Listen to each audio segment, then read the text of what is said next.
តោះបងប្អូនរៀនធ្វើដំឡូងស្វាយស្រស់ទាំងអស់គ្នាណាបងប្អូនដំឡូងស្វាយស្រស់ពិតរសជាតិឆ្ងាញ់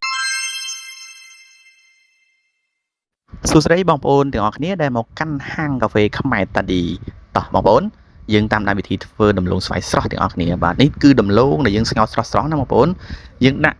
2ស្លាបព្រាឬ3ស្លាបព្រាតាមចំណូលចិត្តបងប្អូនចូលចិត្តបាទឥឡូវយើងទូទៅខ្ញុំដាក់2ស្លាបព្រាបងប្អូនបាទតោះមកយើងប៉ាត់កែវនៅបាន2000ជុំណាបងប្អូនដើម្បីវាសប់សាច់ដើម្បីមានរសជាតិសប់ឆ្ងាញ់បាទនេះបងប្អូនឃើញយើងប៉ាត់ឲ្យបានទម្រង់បែបអញ្ចឹងបងប្អូនអញ្ចឹងរសជាតិរបស់យើងក៏បានសប់បាទហើយហាងរបស់យើងនេះគឺនៅព្រែកភ្នៅបងប្អូនចិត្តភ្នំម៉ាសិតណាបងប្អូនឆ្លងកាត់កំលេចចូលទិញផងណាតោះបងប្អូនតាមដានបន្តទៀត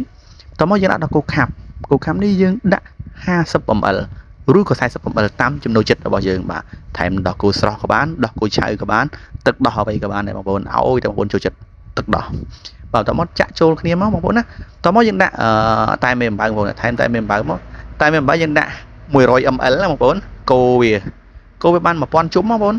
ដើម្បីវាចូលជាតិចូលសាច់សពបេះដូងបងប្អូនណាអញ្ចឹងតកយើងដាក់82ដុំចូលមកអូហូនេះដាក់មកចាក់មកបាទនេះតោះមកយើងយកតែមេអំបៅទៅដល់គោដែលយើងបានលាយមិញបងប្អូនចាក់ចូលមកចាក់ចូលកែវបាទឥឡូវបងប្អូនចិត្តគុជទេថែមគុជ500ទៀតអូយគឺឆ្ងាញ់មែនតើគុជគឺស្វិតមែនតើបងប្អូនគឺឆ្ងាញ់ណាស់តោះឥឡូវយើងមើលដល់គ្នាអាយ៉ាចេញហើយបងប្អូនចេញហើយឃើញចេញអូហូដំឡូងស្វាយស្រស់ថែមគុជ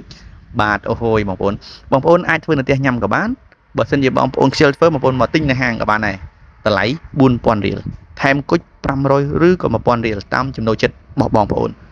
តោះបងប្អូនឥឡូវយើងតាមដានបន្តទៀតជាមួយនឹងដំឡូងស្វាយស្រស់របស់យើងណាបងប្អូនអញ្ចឹងសូមបញ្ជាក់តិចយើងមានការដឹកជញ្ជូនដល់គេដ្ឋានផងដែរបាទលេខទូរស័ព្ទរបស់យើងដាក់លើមិញបាទតើឥឡូវយើងមានសាខារបស់យើងមួយទៀតគឺបើសិនជាបងប្អូនមកពីផ្សារព្រែកភ្នៅបុកទៅភ្នំម៉ាសិតបងប្អូនឃើញរោងកាហ្វេនេះបងប្អូនហ្នឹងហើយអាហ្នឹងសាខាទី2របស់យើងណាបងប្អូនបាទយើងមានកន្លែងអង្គុយលេងបាទយើងមានឆាត់ជាម្លប់បងប្អូនសម្រាប់បងប្អូនជិះម៉ូតូហត់